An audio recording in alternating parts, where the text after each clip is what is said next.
Hi, welcome to this episode of the Poetry of Predicament podcast. And just a few words before we get going with our guest, Staci Haines, who is a world-renowned coach and trainer in the field of somatics. In other words, an embodied learning that she and the other people in her team have taken to an extraordinary level. And that's a very parallel path. They've taken it to a far larger degree than I have, but it's very consistent with and parallel with really how we operate much of the training and the coaching and the support group work that we do here in Living Resilience. And so I'd like to just invite you right here at the beginning to, if you're watching this, you're watching it on the podcast. And what I can tell you is that in the Living Resilience community space, which the information for how to join up with that, if you'd like to, is in the show notes for this and all the episodes of Poetry of Predicament. And in that community space, this will be posted with a little workbook, and this will actually be a class because Staci just brings us so much of how she operates in this space and with her own clientele in immensely empowering work. So come on over to the community space, Living Resilience community space, if you would like the more elaborate, the more workbook and support groups to support the ongoing embodiment of of the stuff that you're going to hear about today.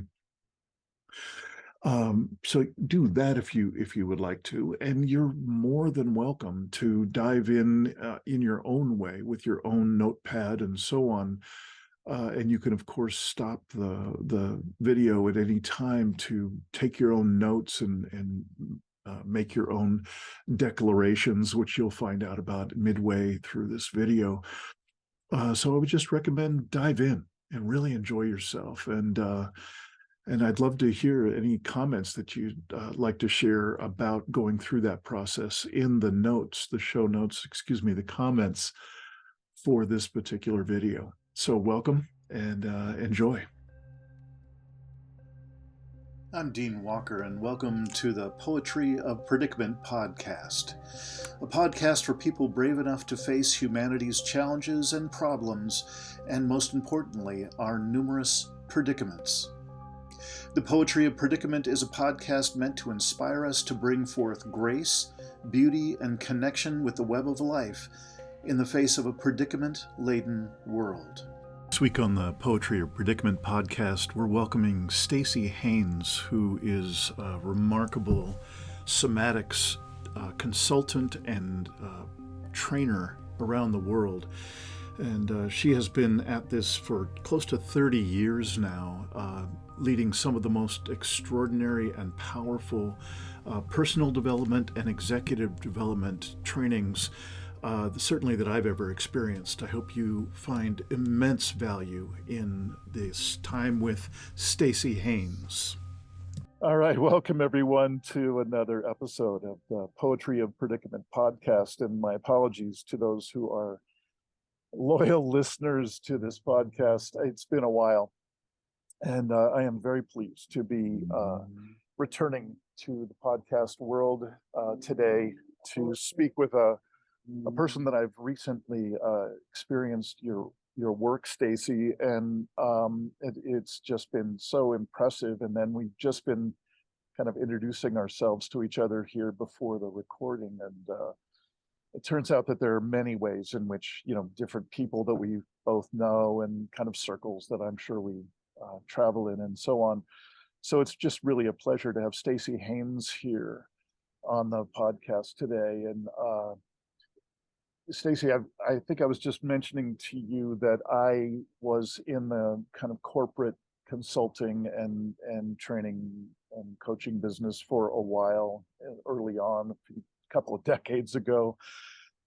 And I found it to be excruciatingly difficult for a number of reasons, and that, again, well, I'm sure we'll get to later in the conversation. And what I'm so inspired by is we're going to find out about your work and the other organizations, your own organization, and then the Staci Institute and so on that you are connected with. I'm so impressed that there is such a high level of integrity, and then by definition of your work, you all pride yourselves on delivering and living an embodied learning environment. And I very much encountered that, even though, of course, it's all been online for a few years now. So, great job to you and your team to be able to still have that be so present, even in an online environment. And so what we're talking about is the shortest word for it, I think, is leadership, especially when it comes to being involved with coaching and training leaders in business. But there's a different kind of leadership and a different kind of presencing that I also hear you speaking to people, myself included, in your workshops, where there's this embodied commitment to having a different level of authentic presence, that no matter why you're in this workshop. And that's certainly, again, how I felt the invitation to be wide open. I could come in with whatever my particular focus was, and I saw a number of other people with a very different orientation, and all of us seemed to be just thriving in your space, in the space of you and the team that was leading. So I'm excited about speaking with you because I have found value for myself. I have found value for the tiny organization that I lead. I've installed a number of pieces that you all brought. And then again, before we got going with the recording, we're in extraordinary times now. It was tough enough 10 years ago, which I'm sure you were doing this stuff 10 years ago, and it was no easy thing to bring this kind of awareness and commitment and embodied learning to the world. And now I'm really looking forward to finding out how are you seeing, how are you feeling, how are you experiencing in this evolutionary stage of humanity at large, and especially obviously with the people that you're influencing in your training. So that was longer than I thought it was going to be, but I didn't know I was going to share at this point just how much value and appreciation I have felt in being in your work. So I wanted to really put that up front. So thanks for sitting through all that. And I'm wondering if you could just start us out in any way you'd like, and also include kind of a overall context, a little bit of history. What do you bring to this work? Where have you been to get here? And anything that you'd like to emphasize that I haven't yet mentioned, please feel free. So welcome. Hi. Thanks, team. Thanks for having me. I appreciate it. Yeah. Thanks for the prep conversation too. It's just nice to, feel all the interconnections. Yeah. I'm a person who, in some ways how I'd articulate it now is I'm a person who's been drawn toward and interested in transformation, in healing, and in systems change, which I think of as transformation just at a larger scale, for a really long time. And I could probably make up a number of narratives as to why, starting from my family and where I grew up and how I grew up, right? All those pieces, which are definitely in here. But I was really interested in, again, these two questions: how do people change and how do systems change? And I first started studying neurolinguistic programming, which you might remember from way back in the day. And there were so many beautiful things about NLP, but I also found there was, for me, a lack of depth, like the things that are more stuck, and now I would say embodied, although I didn't have that word then. I was like, what about those deep things going on? And that was both with some of the folks or teams I was working with, but it was also in myself, right? Like the change focus, all those pieces were great, but there was something deeper that felt not changed. And then I kept looking. And for me, I feel fortunate that I really got, politicized. And what I mean by that is I started to understand how social and economic systems were organized, and how in many ways those were very personally impactful, but they weren't personal at all, right? A much broader scope of looking at history and how our economic and social and obviously systems are working that are so profoundly impacting our collective present and future. And then at the same time, really going, well, how do people change? So NLP took me to polarity therapy, which took me to somatics. And once I got to somatics, I was like, bong, I am in the pool that I want to be in, or the lake or the ocean, whatever we want to call it. And I'll talk a little bit more about what somatics is. But I feel really appreciative to have been kind of co-educating in social systems and deep internal systems. And to me, the inseparable connections between the two. Yeah. And I think in some ways, because those of us who are trained in a more Western or modern worldview, it leans deeply toward individualism. It leans deeply toward specialization, and it leans deeply toward disconnecting the whole.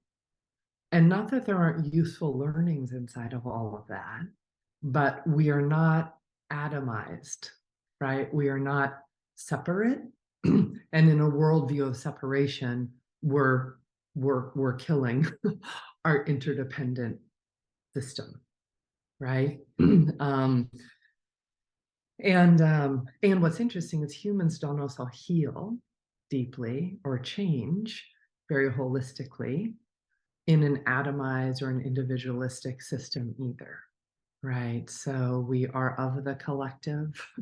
Obviously, the collective impacts us, but we're an interconnected system of mind, body, spirit plus relationship, which is, I think, why somatics resonated so deeply for me as both a tool for really profound healing, right? Around trauma, around the impacts of oppression, around embodied leadership. Like, what's your vision and how do you be in bold action with others toward that vision? And then in how to also understand or serve systemic change. So we're actually causing less damage, right? We're building toward a system that's interdependent, right? That has equity as one of its core principles, right? They're all connected at this point to me, but I feel very grateful to have really been co-learning in those from the beginning.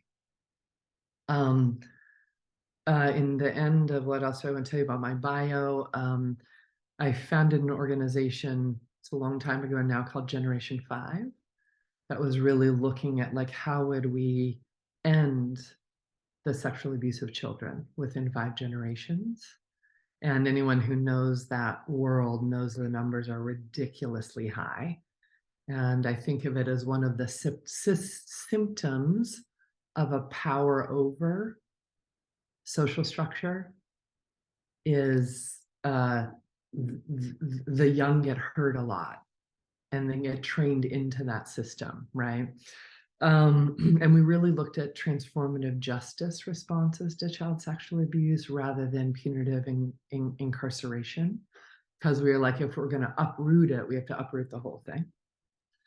And then I also founded Generative Somatics, which is really a, in the living lineage of Strozzi Institute and this kind of somatics, but it really focused on how do we use embodied leadership and personal transformation in service of systemic transformation, and really integrating a, intersectional analysis and understanding right? Social systems and economic systems into how we are also understanding our own personal, but also organizational transformation. All right, those are some stories about where I'm coming from. All right. Well done. Nicely done. Well, there's so many different directions I could go. I think I'm inclined to just go into what is my central focus and hopefully be able to just glean a bit of what I'm sure you and your team have been working on for years out ahead. I guess the easiest way to summarize it is how do we keep ourselves centered?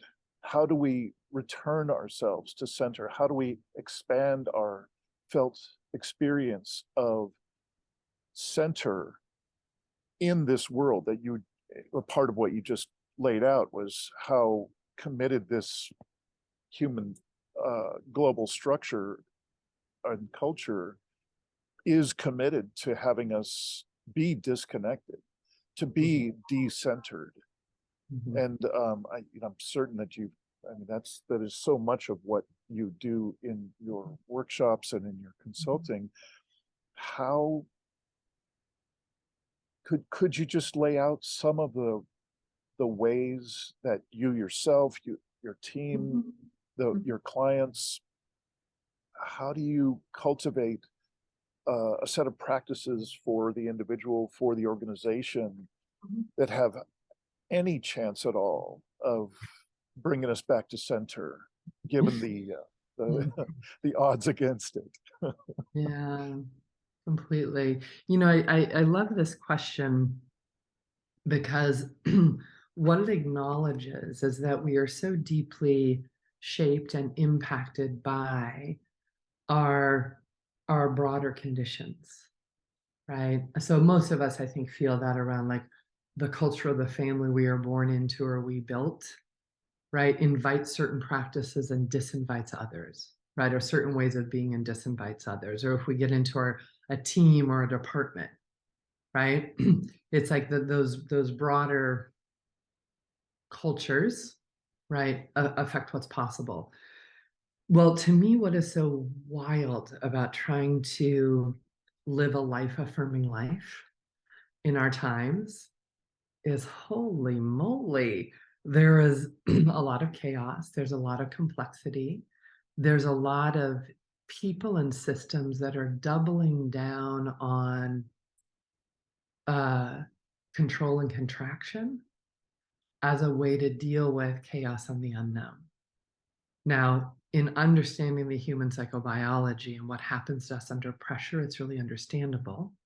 But in our times, and what our times need is equity, climate justice, you know, getting down to right 350 parts. Right. I mean, there's like we're destroying our natural systems. And when they go, we'll go. That's just right how it rolls. That is a big chew for our times, and that some peoples are moving into more contraction, more control, more basically deciding who's an enemy, right? That path will not get us there. That path is predictable, but like predictable where it will take us. It will take us to not centered, right? Not good outcome, right? Pulling every bit of oil out of the ground and then dumping all the toxins in poor and Black and brown communities. That's where that will take us, right? And what's being called for, I think, from us is like, woo, we gotta do collective center, we have to do individual center, and we have to just be on a really amazing learning curve. So partly how I listen to your question is, how do we resource ourselves, center ourselves, to keep coming back to the ask at hand, right? What our times are asking of us.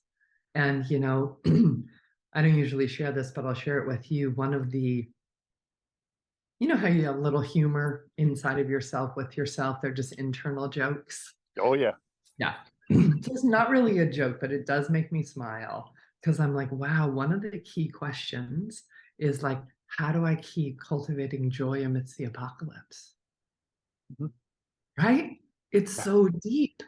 Because part of me is like, joy doesn't even matter. Oh my God, look what's happening. And the other deeper knowing in me is like, joy matters a lot right now. Oh yeah. Oh yeah. And not like spiritual bypass joy, not denial joy, like joy, joy, joy Mhm. that enlivens, that connects, that Yeah. helps us hang with possibilities or the impossible. So I have my small joy practices every day. Can I add one?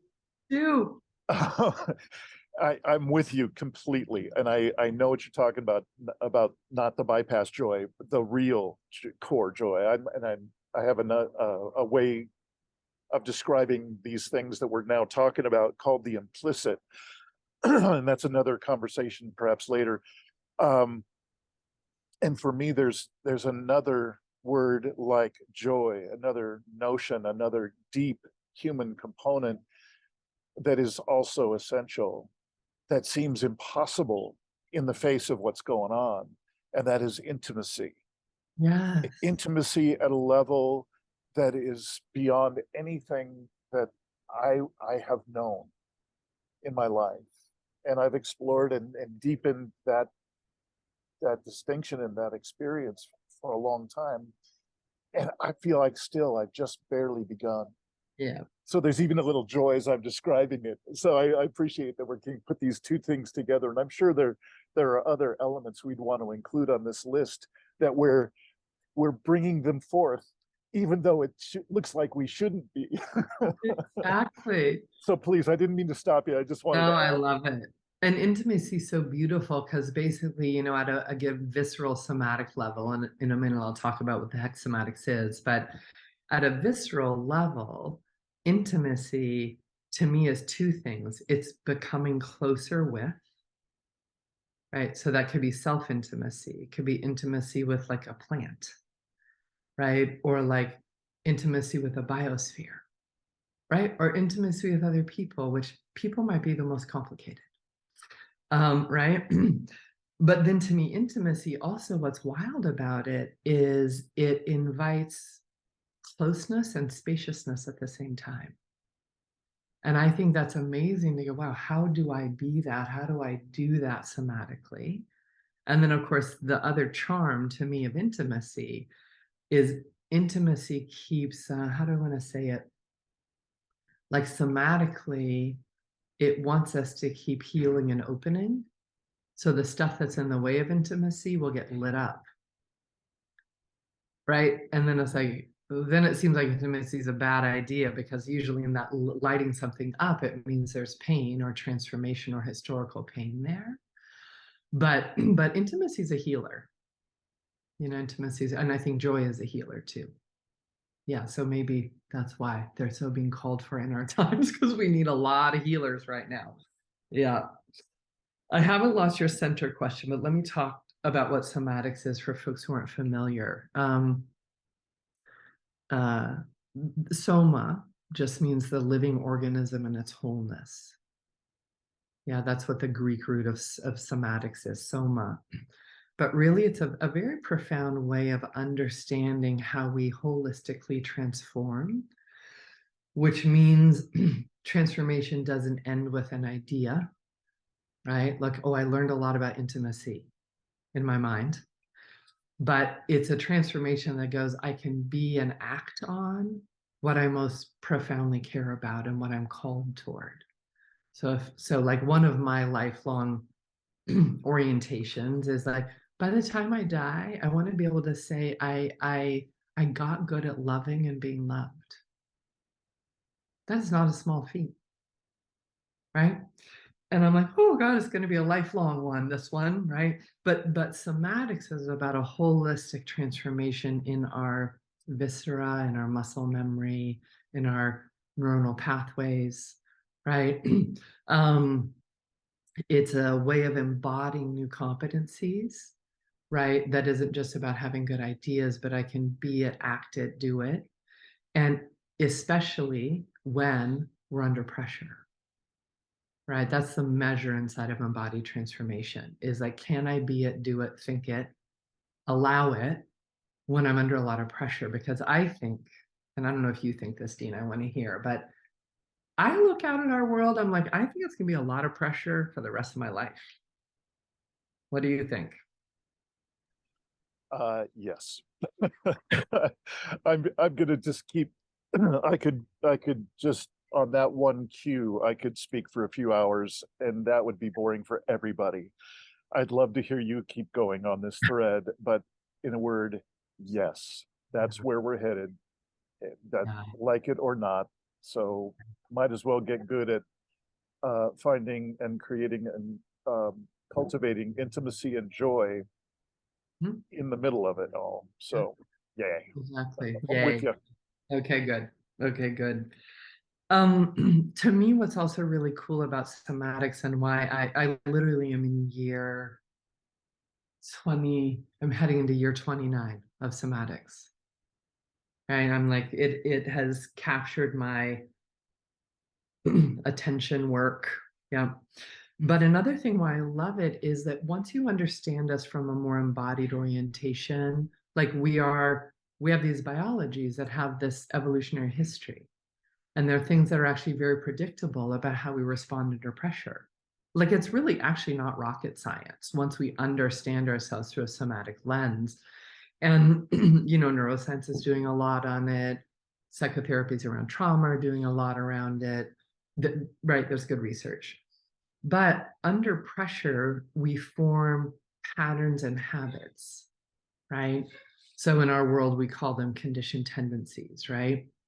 And they're really just adaptations to some of the core needs of being human. Like we have a core need for safety, we have a core need for belonging, right? We have a core need for having a sense of worth or having a sense of dignity.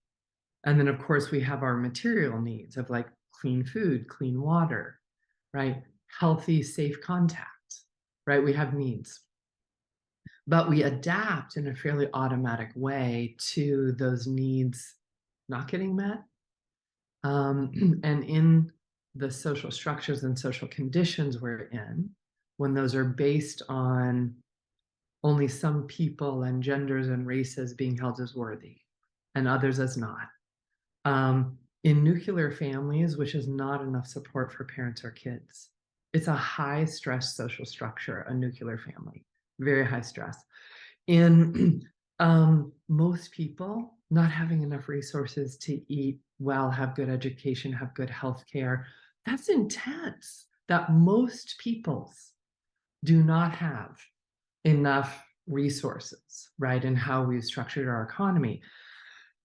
Anyway, all of this is to say what's really cool is we can go, oh, there's a predictable way we adapt, contract, squeeze, dissociate, right? Those become embodied patterns that we can't not do under pressure. This is part of where we're caught. Let's be sure to include armoring up as one of those reactions that seems to be by default in so many of us. Is speaking from my own experience of a lifetime of that as well. So please keep going. Exactly. Exactly. And armoring up, I would say, is a physiological and emotional contraction to create barriers between feeling ourselves and feeling others. It's totally smart. That was probably a thing that helped you be safe, right? That helped you belong, right? That helped you become the gender norm you were supposed to be, right? So exactly, all that armoring up, we all do that just in different forms and styles. And then everyone at this point has heard of a fight flight response. When there's enough pressure that it is threatening, so violence, threat of violence, the ongoing negative messaging around, you know, you're bad because you're the certain gender, you're bad because you're the certain race, right? Or class. Then we really, what the physiology does is go fight, flight, freeze, appease, or dissociate. We did not have to learn those. They come with this beautiful mind body, right? And when those happen, all of these adaptations generalize in our psychobiologies and then also inform our worldviews. So to me, it's so interesting. If I look, I just listened to this very interesting podcast called Ultra by Rachel Maddow. And she did a historical look at during World War II, there was a big wave of fascism within the United States, right? And she's comparing it to what's happening in the United States today, like policy-wise, people who are getting elected that have fascist views, right? To help us just understand history in a different way. But when I look at like when there's high environmental stressors, we get scared.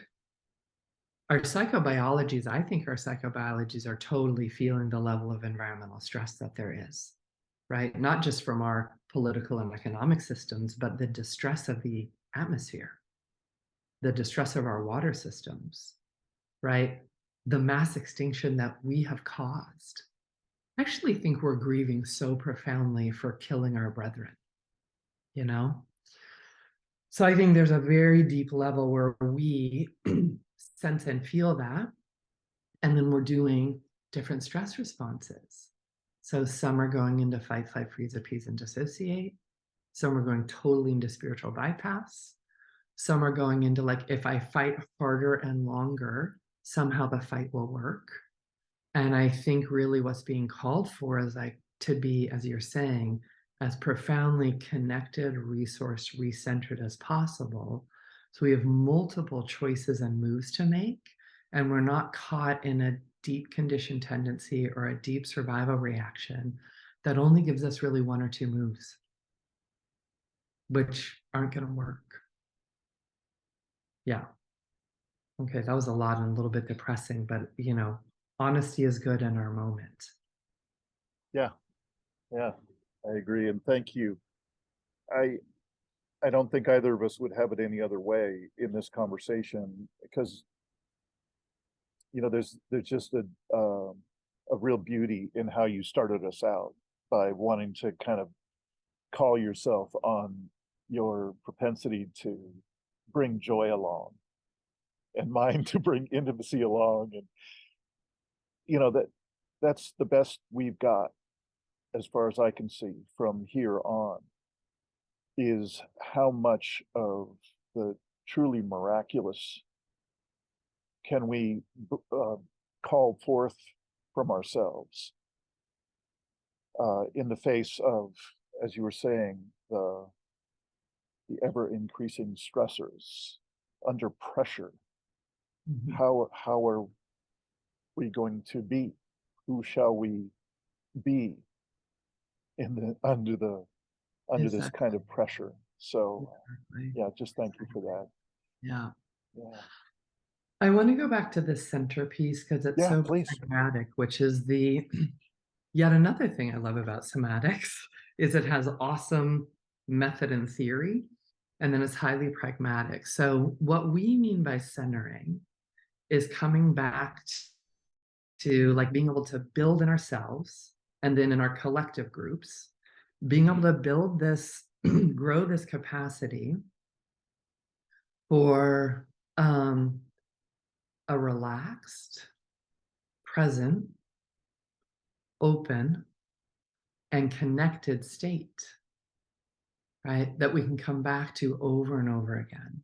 And then we connect that physiological, emotional, energetic state with our purpose. And how we come up with purpose is not from a super stressed state of like, holy, I need to survive, which we do. But actually, where we come up with that purpose is from resting into the body and listening deeply to what we long for. And then we craft those into like a purpose statement that we call a declaration. We do that at the level of the individual, the team, the department, the organization, the alliance, right? So we can have a collective way to center and an individual way to center. So I want to share with you two of my purposes or declarations, and then I'm going to talk about how to somatically center ourselves. So, and then I'd love to hear yours too. But so one of mine is really that I'm a commitment, which is kind of how we talk about it, but you don't have to, but I'm a commitment to basically to having the transformative power of somatics serve social and climate justice. Like to kind of take this profound transformative path or method and really have it serve the collective, right, in this time. Yeah, toward equity and toward long-term sustainability of life on the planet. And then a very personal declaration that I have is that I'm a commitment, and this is borrowed from Mary Oliver's poem, but I'm a commitment to letting the soft animal of my body love what I love. Yeah. So for me, there's this very collective, transpersonal, and then this very, very personal. But when I really drop into my senses, feelings, longings, even guidance, right? That internal, deep internal guidance, those continue to be the places of purpose. So let me ask you, like when we kind of go dropping into our longings, my guess is intimacy is central for you, but what's your purpose? What are your longings that way? Yeah. I'm going to make a note to self here for my editor self. I actually followed your instructions in one of the online workshops that I did with you and put together my own statement, which I do not have memorized. And so I'm happy to include it here. All right. I mentioned in this particular portion of the interview with Staci Haines that I would go back and get my own declarations from having done work previously with her. And so it's with great pleasure that I read what I've got about that. And Staci, of course, read hers, which were a combination of two, a more general or even global declaration on her part, and then her own more personal level of it. And mine is combined into one. So there's a lot of room to make these your own. And I hope you will do the same as you're going through this video. I hope you are really taking this opportunity to make it yours, so to speak, to dive in and really personalize it for your own needs and wants at this time on your path. So for my declaration, I am a commitment to reducing the suffering and extinction of Earth's beyond human earthlings by embodying and encouraging in others our largest and most loving inner states, a state which I'm fond of calling the implicit.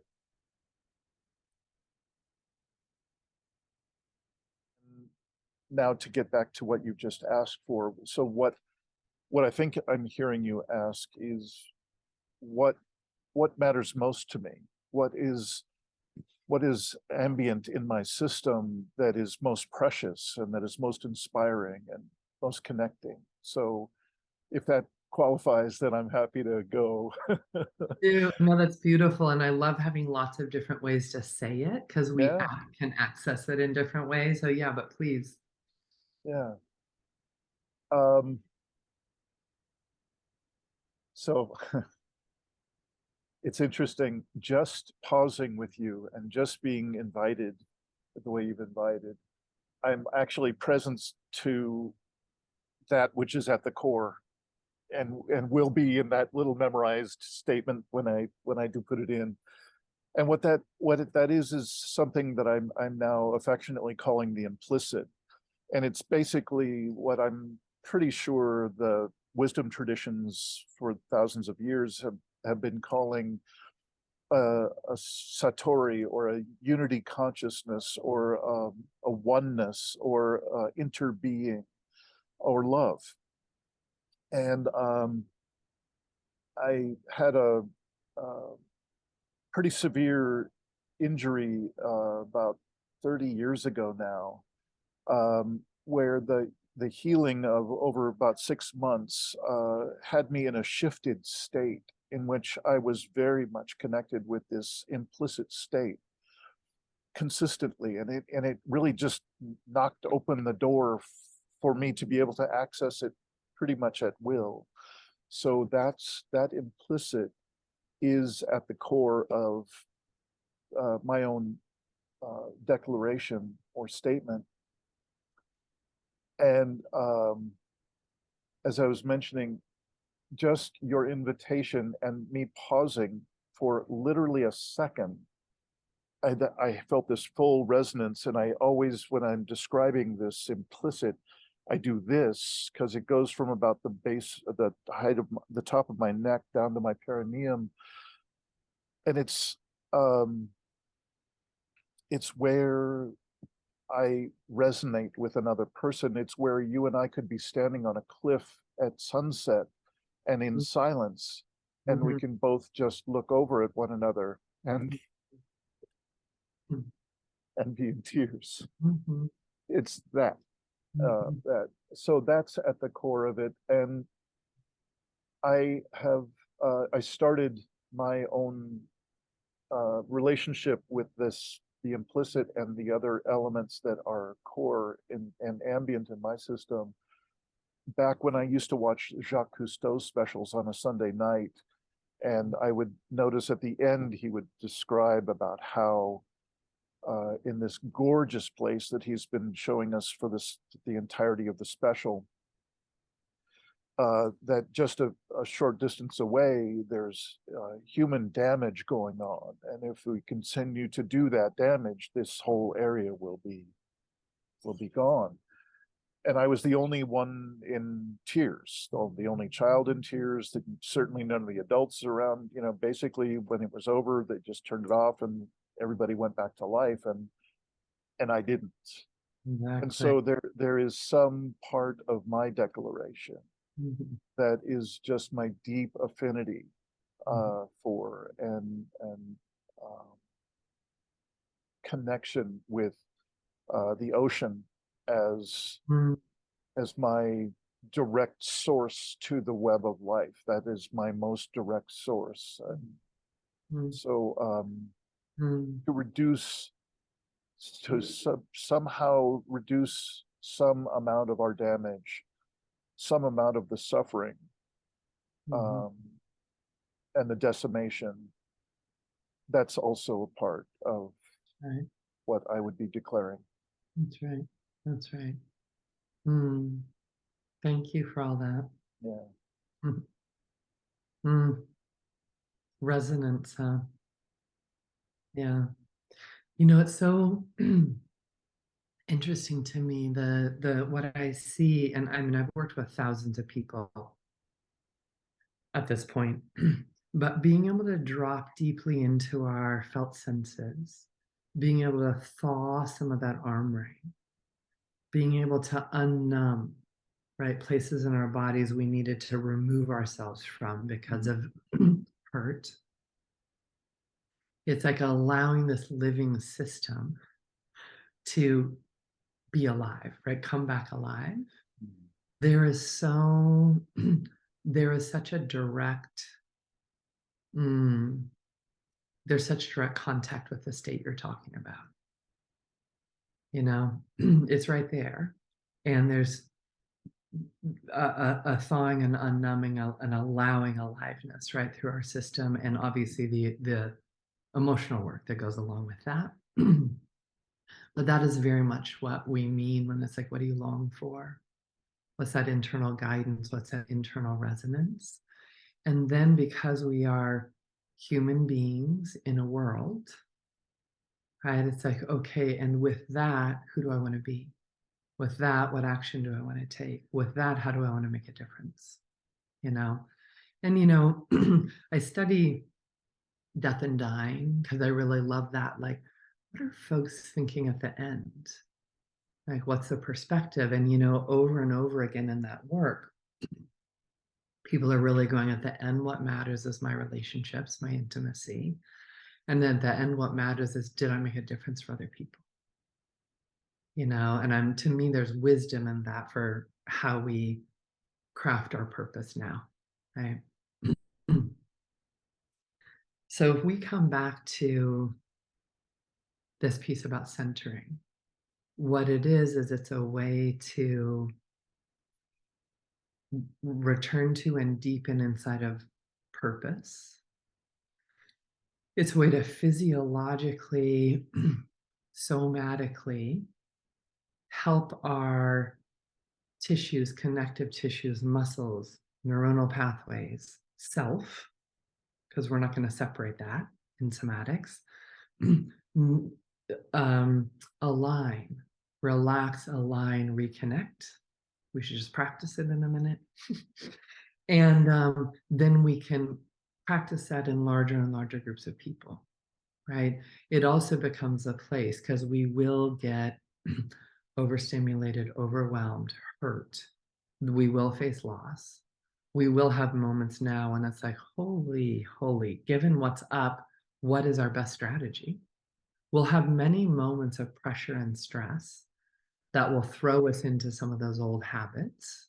But this becomes this place that we can return to collectively on purpose, return to individually on purpose. And we want to strengthen it, which is just what you said in the beginning. We want to strengthen it. So it's like, no, I know how to be here, come back here, because from here I have more perception. I have less armoring. I have more capacity to learn. I actually have more capacity to adapt, be flexible, and have way more choices, right? Because sometimes under that pressure, what I need to do is turn up my love. Sometimes under that pressure, what I need to do is like, I need to double down and learn more here. Sometimes under pressure, what I need to do is have a much clearer boundary or make a very powerful request, right? But we want to have all those moves, right? Which are other practices we can talk about. But center is the baseline. So do you want me to do a centering practice now, or do you want to add it on to the end? This would be perfect. If you would like to take us through a practice, I would love that. Let's do it. All right, good. So first thing we do, there's 4 parts of any practice. And most everything can become a practice if it serves your calling, if it serves your purpose. But the 4 parts of a practice is that there is an intention, a purpose inside the practice. It's not just gym class, right? It's not, right? There's a purpose. So inside of centering, our purpose is to get present, open, connected, and on purpose. That's what we're looking to embody, right? The second part of any practice is that it's embodied. We're not practicing being dissociated or overriding. We're practicing, right, being alive in our lived experience. So the second part is embodied. The third part of any practice is that we repeat, right? We transform through repeated practice over time, right? What are we practicing? Is what we're practicing aligned with who we're trying to become, the difference we're trying to make? And the fourth part of any practice is that it shows up as change in your life. It doesn't just stay a good idea. You're like, wow, my kid just said this thing, or my partner just said this thing, or my coworker just said this thing that would have really tweaked me. And no, it tweaked me, but I can come back to center pretty quick. Like it shows up as a live difference, right, in your life. Okay, those are the 4 parts of any practice. But centering, let's do this. So getting present, open, connected, and on purpose. That's why we're doing this. And first thing we want to do is just really drop our attention into our felt senses. All right, so drop our attention into sensation. You can notice and include emotions, which are also rooted in sensation. And basically just drop down into your own body. Right? Maybe you can notice your clothes on your body. Maybe you can notice your last meal digesting. Maybe you can even notice what it feels like from the inside out to breathe. Yeah. So it's coming away from like having an idea of ourselves to actually dropping into the lived experience of being alive, right? Being inside of your own body. You can take as long as you need to do that. If you need 5 minutes, just pause the podcast, do that, and then come on back. The next thing is we're going to drop our attention on purpose just a couple inches below your belly button. So we call this center. It's a dropped open attention, but we're dropping ourselves down there. We're dropping our weight down there. And then we're going to center actually in 4 directions from here. So sitting or standing doing this, I like doing it standing. But first we're going to center in depth, in length. So basically fill out your full length from the inside out. Yeah, we're dropping our weight into gravity, right? We're letting gravity come down through our skeletal system. That's how we're built, not to hold up gravity with our muscles, but to let gravity come down through our skeletal system. So let yourself rest into length, right? Into your lower body, and then make a little bit more space between each vertebra, and we'll lengthen up. Settling down, lengthening up, balancing top and bottom. Centering in length. The places where we fight gravity, let your jaw relax at the hinge and the chin. Let your shoulder blades drop down into your back pockets. Okay, centering in length. Inside of in length, we're also practicing centering inside of inherent worth or inherent dignity. Right? It's the inherent dignity of all life, including you. All right, with all that length, we're going to center in width, side to side. So same thing, we're balancing left and right. You can kind of move on your feet or move on your sits bones left and right if you're seated. Find that balance point left and right, and then expand, unfurl, widen. Into both hips, into both ribs, into both shoulders, right? Just widen out. Across both feet. Many pressures have us shrink, right? Or have us harden. This is relaxing and widening. Fill back out your soma, your body, yourself. In width, we're centering in connection. We're centering in interdependence, right? Like the I and the we and the all. All right. Then let's center in depth, right? So we have centered in length, centered in balance and width. Now let's center backside, inside, front side. Many of our organs of perception are on the front side, right? We are very used to staring into screens, whether they're small ones or big ones. So find your back body, right? Find the space at the back of your heart. Find your glutes or the back of your hips.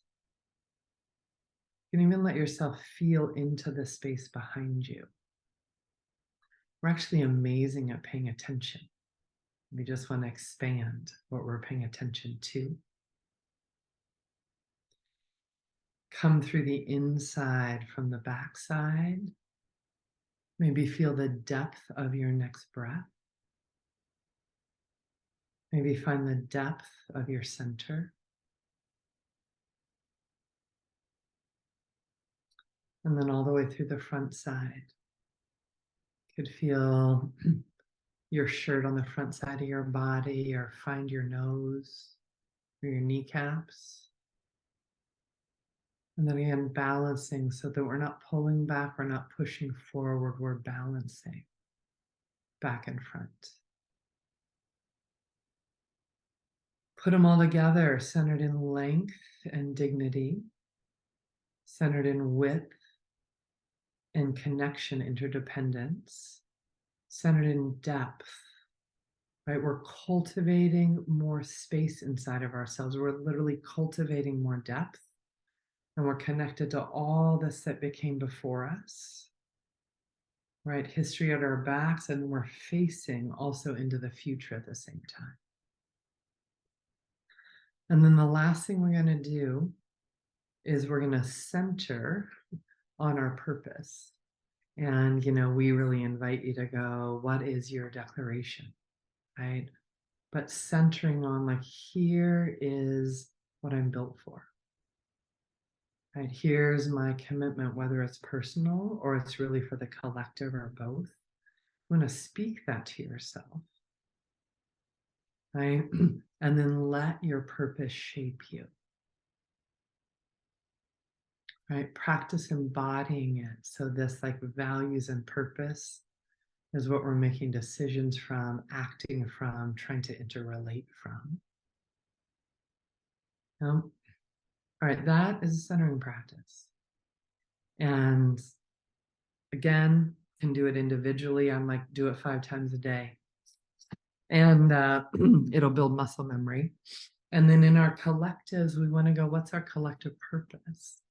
But do this practice together so we're building resonance in our collective soma, our collective body. We have a practice and a tool to come back to around a collective purpose.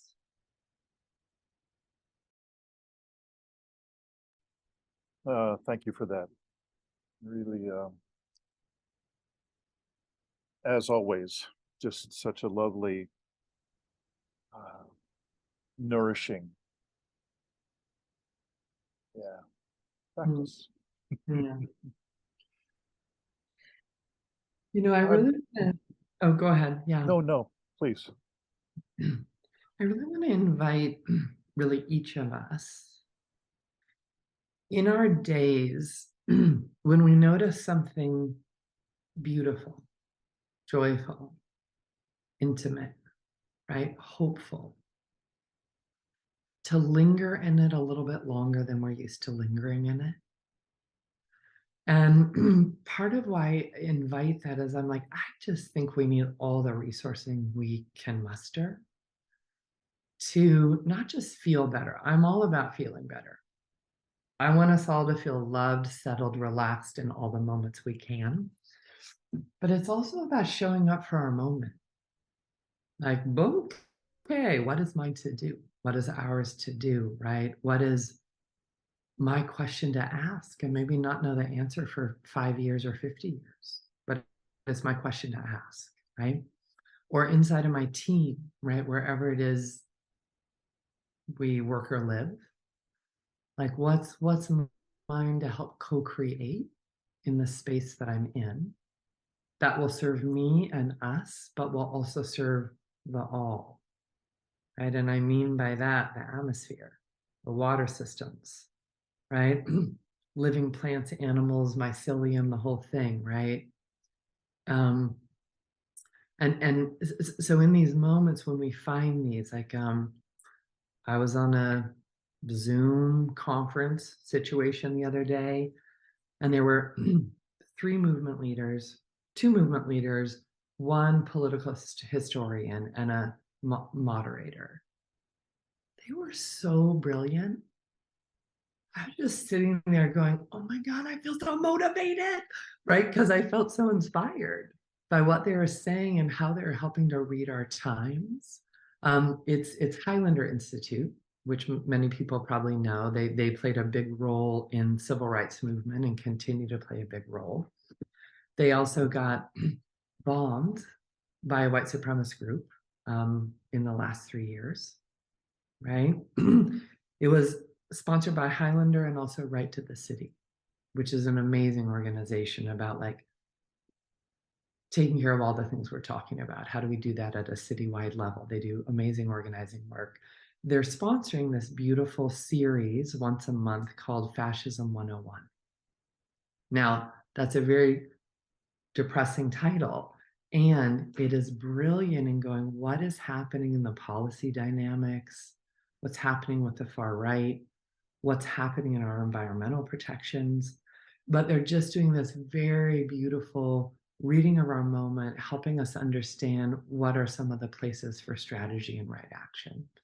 So long story short, I'm on that call, I'm all inspired. And instead of moving on to the next thing, I was like, let me linger.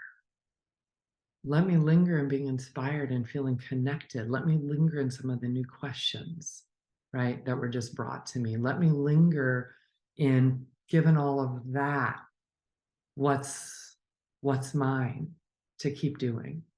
But I want to invite all of us, when you find those moments, linger, put them deep into your nervous system and body, breathe them, live them, and have them help you center, right? And in some ways, have them help you, us, hold the complexity of our time and a lot of the unanswered questions of our time, right? So anyway, another little piece on centering there. Yeah.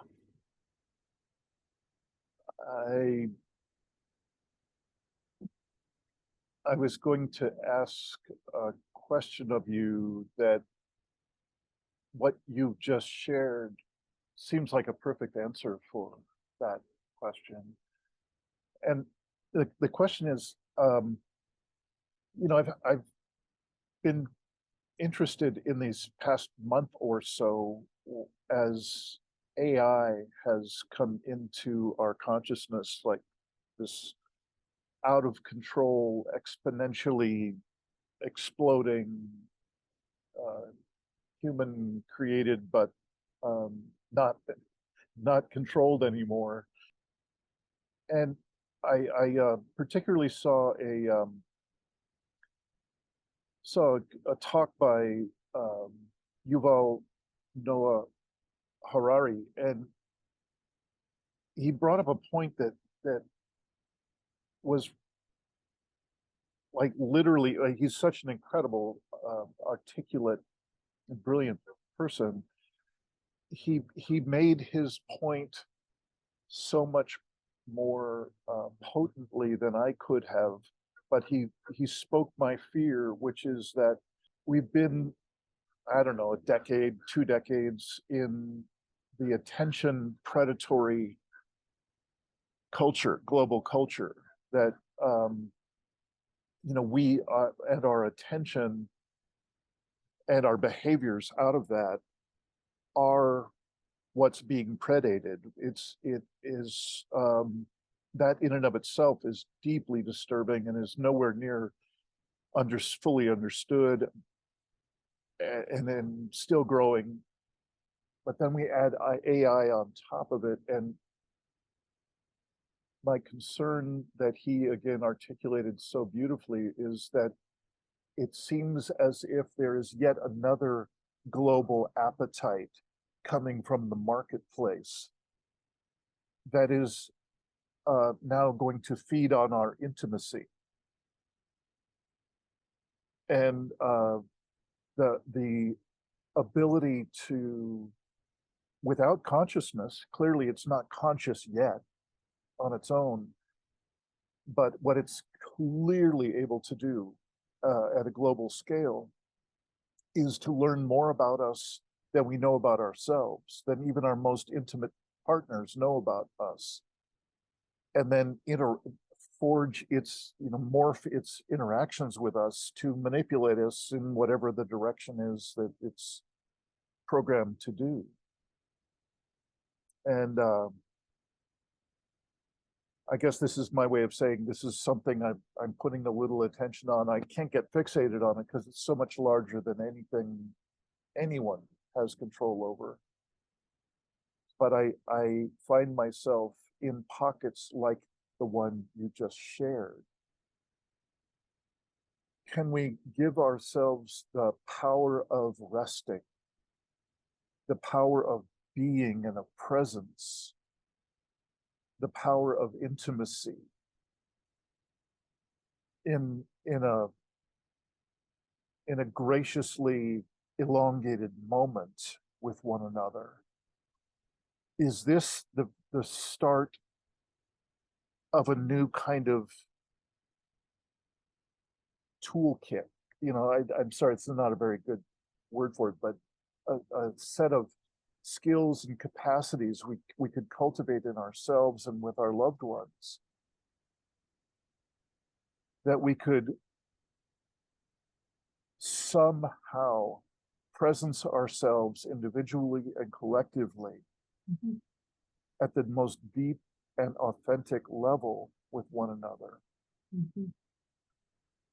That somehow stands in its own gorgeous way in the face of that bigness, that dauntingness, all that stuff. So let me just stop there and see if that sparks you in any way. I'm sorry if that's yet another bummer where we should have gone happier. No, it's beautiful. It's like building our capacity to keep showing up for what's actually happening, right? Oh, there's so many directions I can go here. Just give me a minute and let me see where I want to go.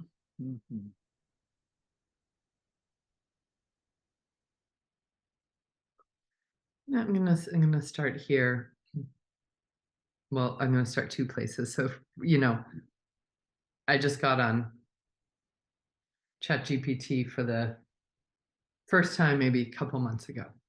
A buddy of mine was like, let's dig in, let's see, right? And you put in your questions and and I thought, how many of us can put in questions if we're going to interface here? How many of us can put in questions that we can ask, what are 5 key strategies to generate equity? Right? What are the top 5 strategies to stop climate change and renew our natural systems? I'm just like, well, if we're going to be messing around in there, let's at least ask some really good questions. What are the first thing I did? I'll just tell this. The first thing I did is I said, okay, I want to write a love letter, because I really wanted to see how to do. I want to write a love letter, and I want to leave the person on the other end of the love letter feeling seen, feeling deeply acknowledged, and feeling really appreciated for their uniqueness. And it did okay. It's not a love letter I would have sent, but I was like, oh, it really tried. But, so partly I'm going to say, we're going to be interfacing with it. How are we going to interface? The intimacy export freaks me out because we're not very good at it anyway. As people, we get afraid. And there's very little in our kind of social norms or our educational systems that teach us how to be intimate with each other. And in some ways, somatically, we'll talk about we have to learn to somatically tolerate, in the best sense of the word, letting in love. Because our different little adaptations, conditioned tendencies, and survival strategies will actually callous against and cast out the things we're most yearning for.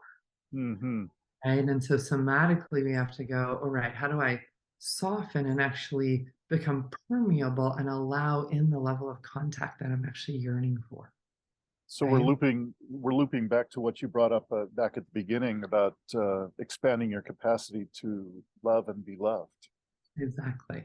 Yeah. Exactly. How do we extend out love? So it's like someone else feels touched by us, right? And the thing is, it's so interesting. It might be simpler to do that with a machine because there's less risk, but it won't resonate in our biologies in the way we resonate for each other. We are social animals.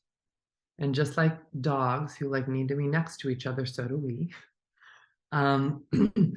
So this is where else I was going to go. A few years ago, I got to do an interview with Andrew Huberman, right? And his podcast is really blown up now. Sad to say I haven't listened to it, but I heard it's really good. But I got into an interview because I really wanted to ask him a bunch of questions about what does neuroscience actually understand about somatics.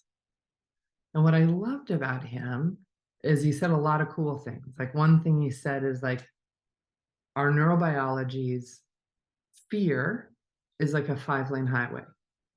Our systems are really built for fear because we're also built for survival, right? And obviously for most of our human history, we've been nomads. and we had predators, right? It's a very different moment, but we evolve very slowly, right?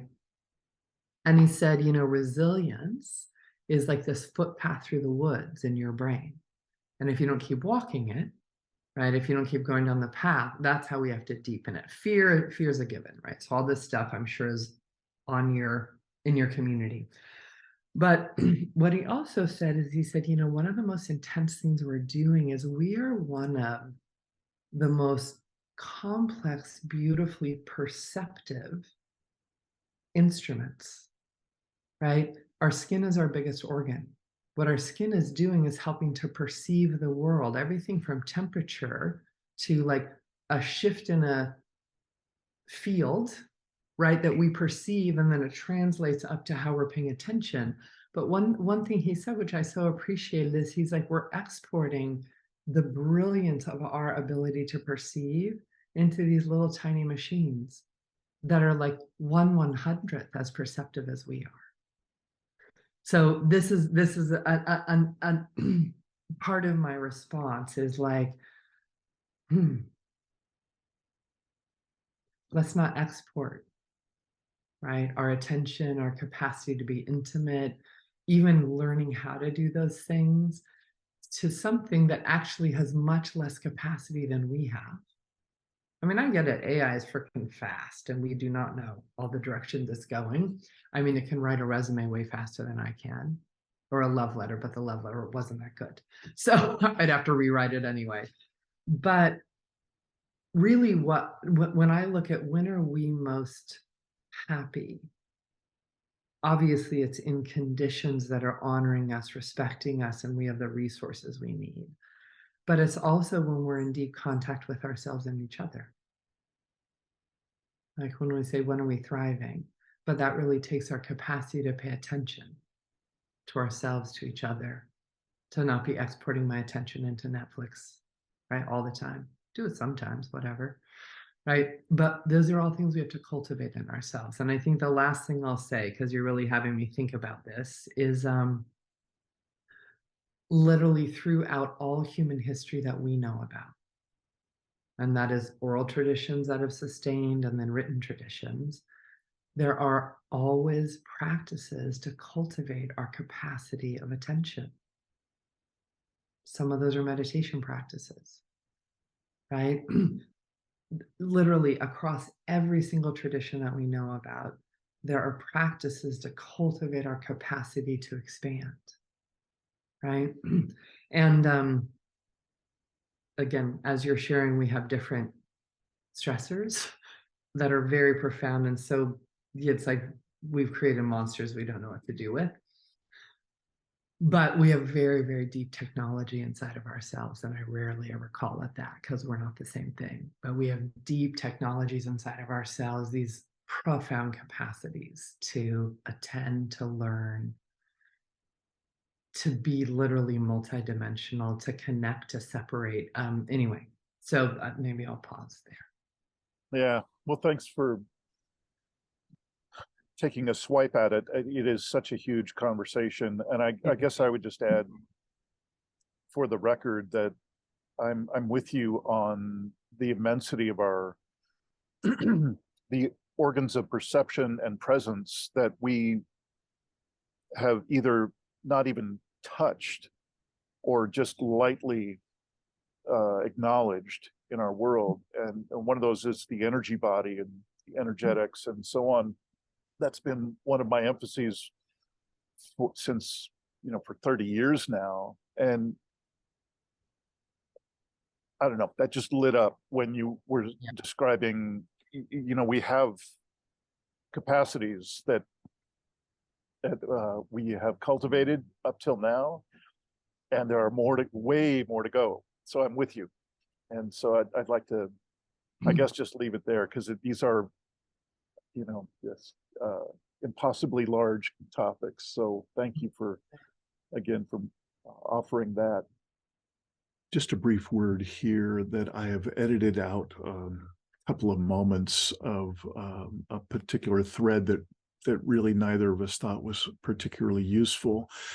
except that Staci then went on to acknowledge how particular gatherings of people, particular conferences and so on, can really yield some new possibilities. Depends on what people are bringing and what kind of state of being they're in, both individually and together when they gather for this type of positive conference space that she's describing. So on we go with the last few moments of this interview. What I'm appreciating about gatherings like that and other gatherings, right, of folks coming together with different experience, expertise, or we might say embodied competence, right, in different places, is that I feel like we're trying to do a couple of things. As one, just ask new questions or ask old questions in a new way.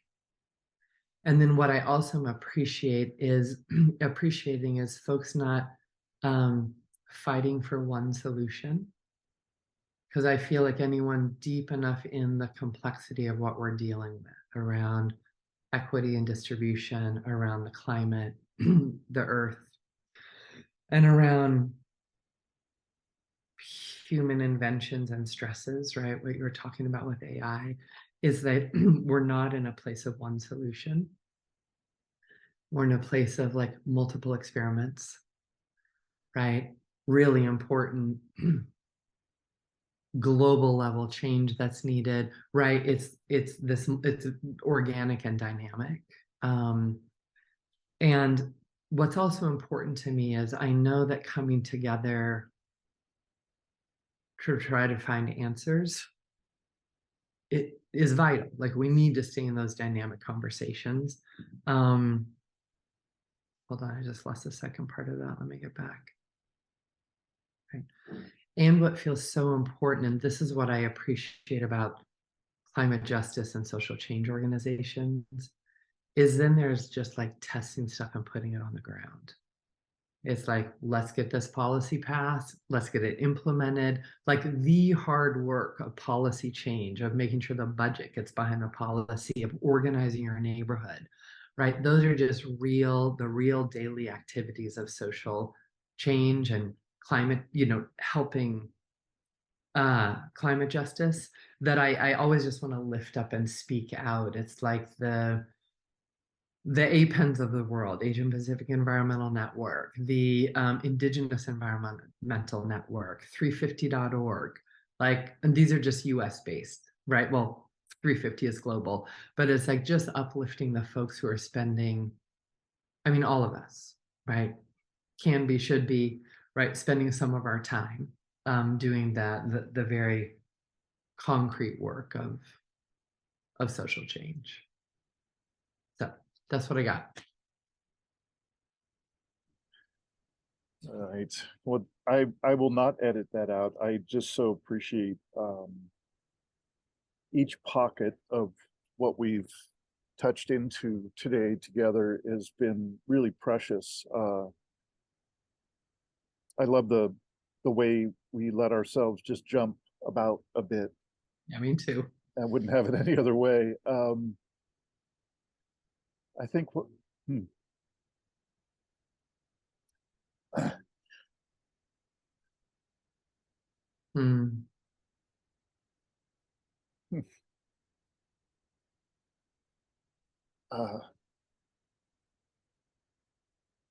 thank you for your time and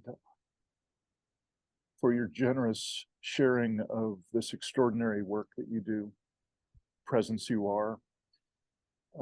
It's a joy to get to know you. I hope that can continue. And I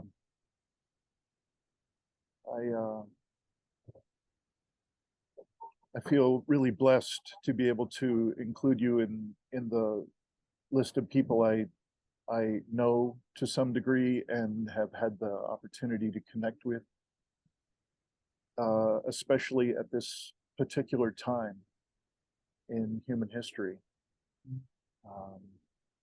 It's a big deal. Yeah. And there's a lovely openness and exploration and uh, declaration of expanding our capacity to love and be loved that's been behind this whole conversation. And for that, I feel blessed. And thank you very much for taking this time and having this conversation. Yeah, you're really welcome. You're really welcome. You know, what I feel so deeply is kind of like this image keeps coming of like, we're in it together. Yeah. Take hands, we're in it together, you know, wherever this goes, and we know where we want it to go. But, and then I also just appreciate, like, I appreciate how you let yourself be touched and moved. Mm, I really appreciate that. mm, And the presence you also bring to the conversation, it lets your presence lets things also pour out of me. mm. And then just where you're deciding to put your time, your life energy, and your work. Mhm. So thank you. Yeah. Well, until next time, thank you so For sure. much. Yeah, let's continue to build together. Yeah. Thank you. Lovely to be with you. Thank you for joining us in another episode of the Poetry of Predicament. This podcast is produced by Dean Walker and the Living Resilience Alliance. Living Resilience exists to offer transformative support and resources to the collapse-aware and collapse-acceptant communities around the world. Our sole purpose is to curate and offer coaching, support groups, courses, and events that assist people in expanding their core skills, competencies, and capacities for facing a troubled, predicament-laden, yet still ineffably miraculous world.